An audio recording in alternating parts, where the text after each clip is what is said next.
K Anilkumar കൂടി ചേരുന്നു ഈ സമയത്ത്. ശ്രീ കെ അനിൽകുമാർ, താങ്കൾ ഈ വാർത്താ സമ്മേളനം ശ്രദ്ധിച്ചിട്ടുണ്ടാകുമെന്ന് മനസ്സിലാക്കുന്നു. കൃത്യമായി കെ ടി ജലീൽ തന്റെ നിലപാട് വ്യക്തമാക്കുന്നു. അൻവറിനെ കൃത്യമായി തള്ളിക്കൊണ്ട് പറയുന്നു എന്താണ് അൻവർ ഇപ്പോൾ സ്വീകരിക്കുന്ന നടപടി, അതായത് ആ നടപടിക്രമങ്ങൾ തനിക്ക് യാതൊരുവിധ യോജിപ്പുമില്ല, ഇടതു സഹയാത്രികനായി തുടരും, വെടിവെച്ച് കൊന്നാൽ പോലും CPIM സഹയാത്രികനായി തുടരും എന്ന് തന്നെയാണ് കെ ടി ജലീൽ പറഞ്ഞു വെക്കുന്നത്. എന്തോ വലിയ ബോംബ് കെ ടി ജലീൽ പൊട്ടിക്കാൻ പോകുന്നു എന്ന തരത്തിലുള്ള വലിയ രീതിയിലുള്ള ഒക്ടോബർ 2 പുസ്തക പ്രകാശത്തിന് ശേഷം മാധ്യമങ്ങളെ കാണുമ്പോൾ എന്തോ വലിയ ബോംബ് പൊട്ടിക്കാൻ കെ ടി ജലീൽ ഒരുങ്ങി നിൽക്കുന്നു എന്ന തരത്തിലുള്ള വലിയ ഉത്തേജനകമായ വാർത്തകളൊക്കെ വന്നിരുന്നു. മലപ്പുറം ജില്ല കേന്ദ്രീകരിച്ച് UDF ദുർബലപ്പെടുത്തിയ ഒരു മുന്നേറ്റത്തിൽ മതനിരപേക്ഷ ജനാധിപത്യ നിലപാട് സ്വീകരിച്ച ഒരു വ്യക്തിത്വമാണ് കെ ടി ജലീൽ. അദ്ദേഹം അതിന്റെ ഭാഗമായി അവിടെ ജയിച്ചു. UDFുമായി നേർക്കുനേർ പോരാട്ടം നടത്തി, മന്ത്രിയായി. CPIMനെ സംബന്ധിച്ചിടത്തോളം പാർട്ടി അംഗമായില്ലെങ്കിലും പാർട്ടിയുടെ ഏറ്റവും പ്രധാനപ്പെട്ട ഒരു ആശയ പ്രചാരകനായിരുന്നു എന്നുള്ളതാണ് അദ്ദേഹത്തിന്റെ ഏറ്റവും പ്രധാനപ്പെട്ട പ്രത്യേകത. അദ്ദേഹം ഒരു മതവിശ്വാസി എന്ന നിലയ്ക്ക് വ്യത്യസ്തതകളും പുലർത്തി തന്നെയാണ് കഴിഞ്ഞു പോകുന്നത്. അതുകൊണ്ട് CPIMന്റെ എല്ലാ കാര്യങ്ങളും അംഗീകരിക്കുന്ന ഒരാളുമല്ല. തികഞ്ഞ ജനാധിപത്യവാദിയായിട്ടാണ് അദ്ദേഹത്തെ CPIM കാണുന്നത്. ഖുർആന്റെ മറവിൽ സ്വർണം കടത്തിയെന്ന് ഒരു ഇസ്ലാം മത വിശ്വാസിയെ കുറിച്ച് ഏറ്റവും നിന്ദ്യമായ അപവാദ പ്രചരണത്തിനും വേട്ടയ്ക്കും ഇരയായ നേതാവാണ് K T Jaleel. K T Jaleel എന്ന പേരും അദ്ദേഹത്തിന്റെ മന്ത്രിസ്ഥാനവും കേരളത്തിലെ സംഘപരിവാര മനസ്സുള്ള മാധ്യമങ്ങളും എങ്ങനെയാണ് ആ കാലഘട്ടത്തിൽ ഉപയോഗിച്ചത് എന്ന് ആലോചിക്കണം. ഒരു തരത്തിലും ഒരു ചെറിയ കുറ്റം പഠിച്ചുകൊണ്ട് പോലും ചെയ്തിട്ടില്ലാത്ത കെ ടി ജലീലിനെ ED വേട്ടയാടിയപ്പോൾ, CBI വേട്ടയാടിയപ്പോൾ അർമാദിച്ച മാധ്യമങ്ങൾ ഇന്ന് കെ ടി ജലീലിന്റെ അടുത്തിയെന്ന് കമ്മ്യൂണിസ്റ്റ് പാർട്ടിക്കെതിരെ കെ ടി ജലീൽ എന്തെങ്കിലും പറയും എന്ന് കരുതി കാത്തുകാത്തിരിക്കുകയാണ്.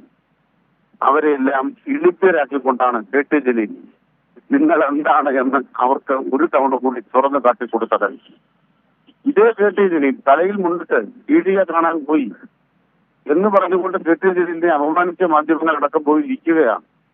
കമ്മ്യൂണിസ്റ്റ് പാർട്ടിക്കെതിരായി എന്തെങ്കിലും പറയുമോ, അൻവറിന്റെ രാഷ്ട്രീയം ശക്തിപ്പെടുത്തുമോ?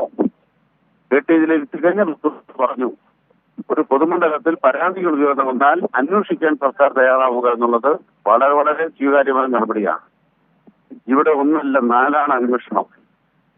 ഇന്ന് PV അൻവർ പറഞ്ഞത് ADGPക്കെതിരായ വിജിലൻസ് കേസ് സംബന്ധിച്ച് അന്വേഷണത്തിന് തെളിവ് കൊടുക്കാൻ അദ്ദേഹം തയ്യാറല്ല. എന്തിനാണ് അദ്ദേഹം ഭയപ്പെടുന്നത്? PV അൻവർ പുതിയ രാഷ്ട്രീയ പാർട്ടി ഉണ്ടാക്കി ഒളിച്ചോടുകയാണ്. ഒളിച്ചോടുന്ന അൻവറുടെ പിന്നാലെ പോകാനൊന്നും CPIMന് നേരമില്ല. പക്ഷെ അൻവർ അദ്ദേഹം പാർട്ടി ഉണ്ടാക്കിയിലും ഇല്ലെങ്കിലും പൊതുമണ്ഡലത്തിൽ പറഞ്ഞ പരാതികൾക്ക് തെളിവ് നൽകണം. തെളിവ് നൽകാതെ ഒളിച്ചോടുന്ന ഭീരുത്വമാണ് തുറന്നു കാട്ടപ്പെട്ടിരിക്കുന്നത്. കെ ടി ജലീൽ എടുത്ത നിലപാട് ഒരു കെ ടി ജലീലിൽ ആരംഭിക്കുന്നതും അവസാനിക്കുന്നതുമല്ല. പക്വതയോടെ വിവേകത്തോടെ ചിന്തിക്കുന്ന കേരളത്തിന്റെ പൊതുമണ്ഡലം, ചരിത്രപരതയിൽ ഈ കേരളത്തെ കാണുന്നതിന്റെ പൊതുമണ്ഡലം ഈ നിലപാടിൽ തന്നെയാണ് ഉറച്ചു വച്ചിരിക്കുന്നത്. അതിന്റെ പ്രതിനിധിയാണ് കെ ടി ജലീൽ എന്നാണ് ഞങ്ങൾ വിലയിരുത്തുന്നത്. ഒരു ഘട്ടത്തിൽ പോലും ഏതെങ്കിലും ഒരു വിഷയത്തിൽ പോലും കെ ടി ജലീൽ ഇതുവരെയും CPIMനെ തള്ളി പറഞ്ഞിട്ടില്ല.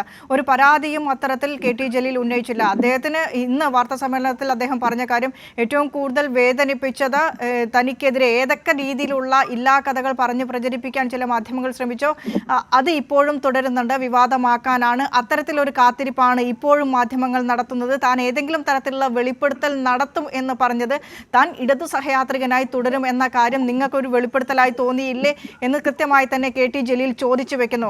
കാരണം കെ ടി ജലീൽ അന്നും ഇന്നും പറഞ്ഞു വെക്കുന്ന ഒരു കാര്യമുണ്ട്, പാർട്ടി സഹയാത്രികനായി ഇടതു സഹയാത്രികനായി താൻ തുടരും. തനിക്കെതിരെയുള്ള യോജിപ്പുകളും വിയോജിപ്പുകളും മുഖ്യമന്ത്രിയോട് നേരിട്ട് അറിയിച്ചിട്ടുണ്ട്. PV അൻവറിന്റെ വിഷയത്തിൽ തന്നെയാണെങ്കിൽ PV അൻവർ ഉന്നയിച്ച പരാതികളിൽ കെ ടി ജലീൽ നേരത്തെ PV അൻവറിനെ സ്വീകരിക്കുന്ന, അതായത് PV അൻവറിന്റെ നടപടികളെ സഹായിക്കുന്ന രീതിയിൽ FBയിൽ പോസ്റ്റ് ഇട്ടില്ലേ എന്ന് മാധ്യമങ്ങൾ ചോദിക്കുന്നുണ്ട് KT ജലീലിനോട്. അക്കാര്യത്തിൽ കൃത്യമായി KT ജലീൽ തന്റെ നിലപാട് വ്യക്തമാക്കുന്നു. PV അൻവർ നേരത്തെ ഉന്നയിച്ച പരാതിയിൽ കഴമ്പുണ്ട് എന്ന് തനിക്ക് മനസ്സിലായി. ഈ കാര്യം മുഖ്യമന്ത്രിയുടെ ശ്രദ്ധയിൽപ്പെടുത്തി. മുഖ്യമന്ത്രി ഇക്കാര്യത്തിൽ അന്വേഷണം പ്രഖ്യാപിച്ചിട്ടുണ്ട്. അത് അന്വേഷിക്കാമെന്ന് മുഖ്യമന്ത്രി ഉറപ്പ് നൽകി. ഇക്കാര്യത്തിൽ അന്വേഷണം മുഖ്യമന്ത്രി പ്രഖ്യാപിക്കുകയും ചെയ്തു. അതിൽ ഒരു റിപ്പോർട്ട് വരാനുള്ള ക്ഷമ PV അൻവർ കാണിച്ചില്ല. അതായിരുന്നില്ല ചെയ്യേണ്ടത്. എന്താണ് ചെയ്യേണ്ടത് എന്ന് KT ജലീൽ കൃത്യമായി പറഞ്ഞു തരികയും കാണിച്ചു തരികയും ചെയ്യുന്നു. PV അൻവർ റിപ്പോർട്ട് വരാൻ ക്ഷമ കാണിച്ചില്ല എന്നുള്ളതല്ല ഇപ്പോഴത്തെ ഒരു പ്രധാനപ്പെട്ട വിഷയം. അദ്ദേഹം ഉന്നയിച്ച ആരോപണങ്ങൾ തെളിവാര് കൊടുക്കും? എവിടും തെളിവ് കിട്ടും? അവസാനം അന്വേഷണം ഫലപ്രദമല്ല എന്ന് പറഞ്ഞ് ഒളിച്ചോടാനല്ലേ അദ്ദേഹത്തിന്റെ തന്ത്രം. നിങ്ങൾ ആരോപണം ഉന്നയിച്ചിട്ട് നിങ്ങൾ ആരോട് ചോദിക്കും? പൊളിറ്റിക്കൽ സെക്രട്ടറി വിഷയങ്ങളിൽ ഇടപെട്ടിട്ട് അതിന്റെ ഭാഗമായി പണം സമ്പാദിക്കുന്നു എന്ന് എഴുതി കൊടുത്താൽ അത് മാധ്യമങ്ങൾക്ക് പറഞ്ഞാൽ ആരോട് പണം വാങ്ങിയെന്ന് പറയണ്ടേ? ആ വ്യക്തികളുടെ പേര് പറയണ്ടേ? അന്വേഷിക്കണമെങ്കിൽ എന്താ അങ്ങനെ എഴുതി കൊടുത്തിട്ട് വിളിച്ചോടുന്നത്? അതെയാണ് കേരളത്തിലെ മാധ്യമങ്ങൾ. ഒരു കാര്യം മനസ്സിലാക്കണം, ഈന്തപ്പഴത്തിന്റെ മറവിലും അതുപോലെ തന്നെ ഖുർആന്റെ മറവിലും KT ജലീൽ സ്വർണം കടത്തി എന്ന് പറഞ്ഞപ്പോൾ മുഖ്യമന്ത്രി പിണറായി വിജയൻ എന്നാൽ KT ജലീൽ മാറി നിൽക്കട്ടെ, തന്റെ നിലയിൽ ഭാരം ഇല്ലാതിരിക്കട്ടെ എന്നല്ല തീരുമാനിച്ചത്. ആ മന്ത്രിസഭയിലെ അംഗം വളരെ വളരെ അന്തസ്സുള്ളൊരു വ്യക്തിയാണ്. ഇത്തരമൊരു ആരോപണത്തിനും ഇടയാക്കുന്ന ആളല്ല എന്ന ഉറച്ച വിശ്വാസത്തോടെ അതിന് മുഴുവൻ പഴിയും കേട്ട മനുഷ്യനാണ് പിണറായി വിജയൻ. LDF. അത് ഈ മാധ്യമങ്ങൾ മറന്നുപോയി. മാധ്യമങ്ങൾക്ക് അരയുടെ ബുദ്ധി മാത്രമേ മറന്നുപോയി. KT ജലീൽ കെണി വെച്ചപ്പം മാധ്യമങ്ങൾ അത് മറന്നുപോയി. ആ കെണിവെച്ച മാധ്യമങ്ങളാണ് ഇല്ലിപ്പേരായത്. KT ജലീലിന്റെ കെണിയിൽ അവരെല്ലാം വീണു.